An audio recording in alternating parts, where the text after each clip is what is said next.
Download करें travel India TV app. चक्रवाती तूफान ताउते का असर अभी खत्म भी नहीं हुआ है कि उससे पहले ही एक और खतरनाक चक्रवात यास की आहट सुनाई देने लगी है।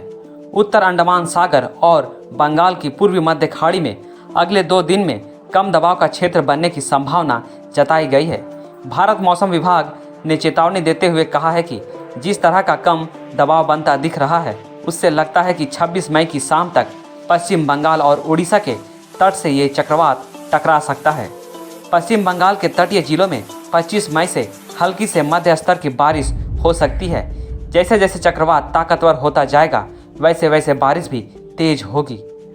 भारतीय तटरक्षक देश के पूर्वी तट पर विकसित हो रहे चक्रवाती तूफान यास के कारण उत्पन्न हो सकने वाली संभावित चुनौतियों से निपटने की तैयारी में जुटे हैं। तटरक्षक द्वारा शनिवार को जारी बयान के अनुसार भारत मौसम विज्ञान विभाग ने कहा है कि उत्तरी अंडमान सागर और पूर्वी मध्य बंगाल की खाड़ी में 22 मई को बना कम दबाव का क्षेत्र 24 मई तक चक्रवाती तूफान का रूप ले सकता है। साइक्लोनिक सर्कुलेशन एक हुआ है साउथ ईस्ट पे एडजॉइनिंग सेंट्रल में पे, तो इसी का प्रभाव में कल तक लो प्रेशर बनने का चांसेस है इस central bay of Bengal adjoining Andaman sea में। ठीक है, उसका बाद ये धीरे धीरे नॉर्थ वेस्टर्ड इसका मूवमेंट होगा और इंटेंसिफिकेशन होकर के with in 24th cyclonic storm बनने का चांसेस है।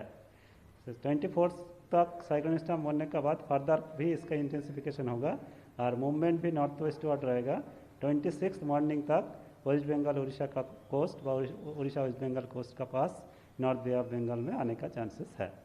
तो इसका प्रभाव में हमारा पहले से जो वार्निंग दे चुका है, और जैसा फिशरमैन को फर्स्ट एंड फॉरमोस्ट जो है फिशरमैन को 23rd तक सभी फिशरमैन जो डिप्स एरिया में है उनको कोस्ट में वापस आने के लिए कहा गया है। 24th से बिल्कुल समुद्र जाने के लिए मना है और 23rd से डीप सी में जाने के लिए मना है।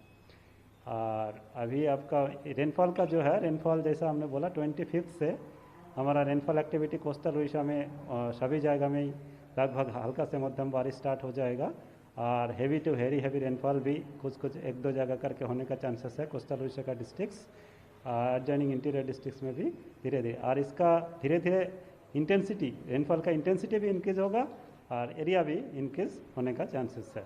यास के उत्तर पश्चिम की ओर बढ़ने और 26 मई तक उड़ीसा पश्चिम बंगाल पहुंचने की संभावना है। तटरक्षक ईस्टर्न सी बोर्ड ने चक्रवात के मद्देनजर एहतियाती कदम उठाने शुरू कर दिए हैं। ईस्टर्न सी बोर्ड में तटरक्षक स्टेशन, जहाज और विमान हाई अलर्ट पर हैं। वहीं पश्चिम बंगाल में चक्रवाती तूफान के मद्देनजर कोलकाता पोर्ट ट्रस्ट भी तैयारियों में जुटा हुआ है। बंदरगाह जान माल, जहाजों तथा अन्य संपत्ति के नुकसान से बचने के लिए पर्याप्त व्यवस्था कर रहा है। Bureau report, travel India TV. हमारा YouTube चैनल सब्सक्राइब करें और लेटेस्ट नोटिफिकेशन के लिए बेल आइकन पर क्लिक करें।